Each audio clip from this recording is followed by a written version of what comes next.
A leopard cub was lying in the dirt, crying, legs twisted, struggling to breathe. Ranger Robin saw it first through the fence line. "Stop the jeep," he said. The tires screeched to a halt. On the other side of the fence, a leopard stood guard, her golden coat streaked with dust, her tail flicking fast. She didn't move toward them.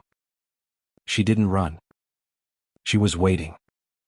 The cub whimpered again, a thin sound that barely reached them through the morning air. The mother paced once, twice, then looked straight at the rangers. Her chest heaved, eyes wide, a low rumble building in her throat. Not threat, but plea. Robin's pulse hammered. "She brought it here," he whispered. The others stared, unsure what to do. Then the cub let out one last broken cry. "Get the med kit," Robin said. "Right now." They jumped out of the jeep, boots crunching on gravel. The leopard's body tensed. She stepped forward, teeth bared, tail lashing. Robin held out a hand. "Easy, girl. We're here to help." The fence stretched between them, rusted wire and steel posts. The cub was trapped on her side, only a few meters from safety. "Looks like she carried it here," Morgan said, crouching. "Dragged it all the way." The cub's paw was mangled, blood dark in the dust. "She couldn't get through the fence," Robin muttered. "So she came to us." The leopard growled, pacing along the fence. Every time the cub whimpered, she lunged forward. "She won't let anyone close," Morgan said. Robin nodded. "If we don't calm her, the cub dies before we reach it." The rain had slowed to a heavy mist. Each breath came white in the cold air. Through the fence, the leopard's eyes burned like glass, fixed, unblinking.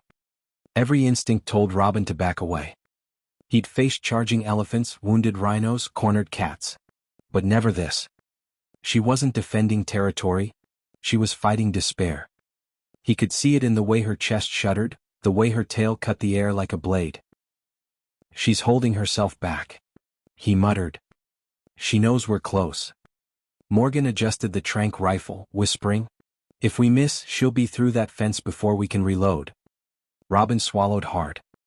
"Then we don't miss." Morgan waited until the wind shifted, carrying the scent of oil and human sweat away. "Forgive me," he murmured. "It's the only way to help you." He took a breath, aimed, and pulled the trigger. The dart hit her shoulder. The leopard roared, the sound ripping through the trees. Wild, furious, terrified. She spun, claws tearing at the dirt, tail lashing against the fence. "Hold position," Robin shouted. "Give it a second." The leopard staggered once, then again. Her muscles trembled. Her breath came out in heavy bursts. Finally, she dropped to her knees beside the cub, her head still lifting weakly as if refusing to surrender. "Move!" Robin barked. The rangers ran. Wire cutters snapped against the fence, sparks flying where metal met metal. "Check the pulse," he ordered.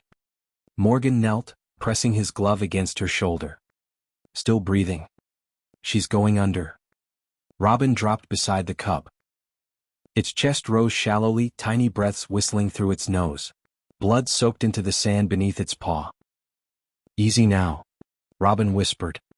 "We've got you." He slid his hands under the cub's belly. The little body was limp, warm, too light. Its paw, twisted, deep gash cutting across the bone, made him wince. "Pressure bandage," he called. Morgan tossed the roll. "Got it?" They wrapped the wound, layer after layer, the cub flinching each time. Its eyes blinked open once. Unfocused but alive. The cub's breathing hitched, shallow but steady. Robin exhaled hard, rain dripping from his chin. "He's still with us." They worked fast, securing the last wrap. The mud around them had turned to sludge, streaked red where blood mixed with water. Morgan adjusted the bandage, glancing at Robin. "That'll hold till the vet gets him back."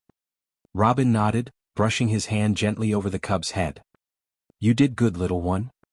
For a brief second, the world felt still. Just the hiss of rain and the faint tremor of life under his palms. "Crates ready?" Evan called from behind. They slid the cub inside, patting it with an old tarp. Robin knelt, hand lingering on its side. "Hang on, you're almost home." Then, faintly, the earth vibrated beneath them. A deep hum rolling through the mud. The sound wasn't thunder. It was her. A soft rumble. "She's moving," someone warned. Robin turned. The leopard's paw twitched. Her ear flicked. "Sedative's wearing off," Morgan said. "Then we're out of time." They lifted the cub gently, sliding it into the crate. The latch clicked shut. "Back. Go," Robin ordered. The men pulled away just as the mother's eyes opened fully. She raised her head, blinking through the blur, her muscles twitching. Her body swayed, but she tried to stand anyway. The Jeep's engine roared. The leopard let out a guttural sound. Half growl, half cry. And took one weak step forward before collapsing again beside the fence. Her eyes locked on the crate. Robin froze for a moment, meeting her gaze through the wire. No anger. Just something that looked like grief. Then the Jeep lurched forward, tires spitting dirt. Behind them, her call rose once more. Low, trembling, fading into the hills until only the wind remained. 2 days later, the cub lay bandaged inside a small enclosure at the rescue center. Its paw was wrapped tight, chest rising slowly but steadily. Robin sat outside the pen, elbows resting on his knees. The camp had gone quiet. Just the hum of the generator and the chirp of crickets in the grass. The cub stirred once, nose twitching. It sniffed the air, blinked, then settled back down. "You fought hard, tiny fighter," Robin whispered. He leaned back against the post, exhaustion heavy in his bones. For the first time in days he let himself breathe. Then, a sound. Low, deep, and distant. He froze. The men nearby straightened. "You hear that?" one asked. Robin nodded slowly. "I do." A leopard's call. Soft, rolling through the trees beyond the fence line. They turned off the lights. The night glowed silver under the moon. Robin stepped out of the gate, scanning the forest beyond. His flashlight swept the darkness, then stopped. 2 golden eyes reflected at him from the tree line. The mother. She stood still, her body half in shadow, tail swaying slowly behind her. "Sir," a guard whispered. "Should I fire a warning shot?" Robin shook his head. "No. Don't move." The leopard didn't growl. She didn't advance. She just stood there watching. Her eyes flicked toward the enclosure where the cub lay, then back to him. Calm, alert, searching. For several minutes, neither moved. Then from inside the pen the cub whimpered, soft, unsure. The mother answered instantly. A low rumble rolled across the ground, steady and warm. The cub responded again, this time quieter. Not afraid.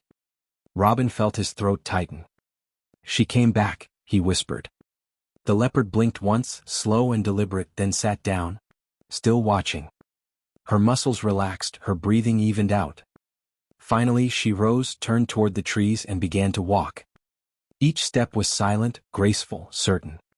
At the edge of the forest she stopped and looked back one last time. Then she disappeared into the dark.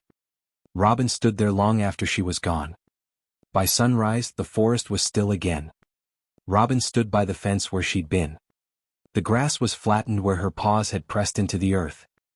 "She waited here all night," Morgan said quietly.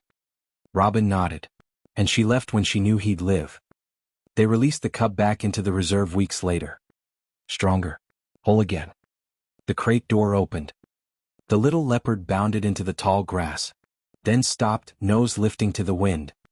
From somewhere beyond the trees, a shadow moved. The mother leopard had come. Her eyes locked onto her cub instantly, instincts guiding her through the tall grass. Slowly, carefully she approached. The cub twitched, then padded toward her. Side by side they walked together, moving through the grass as if nothing had changed. The rangers watched quietly as the two disappeared into the forest. No roar, no fear, just the silent pull of family. Robin smiled. She got what she came for. They walked back toward camp in silence. Behind them, the forest shimmered under morning light. Morgan broke the quiet. "You ever think about why she didn't just take him somewhere else?" Robin nodded. "Because she knew where Mercy lived." He stopped once more, glancing back at the fading trail. "There's wild in us too," he added. But maybe the difference is, we get to choose what kind. The wind carried the sound of birds waking, a soft rustle through the leaves. Robin smiled faintly. She chose trust.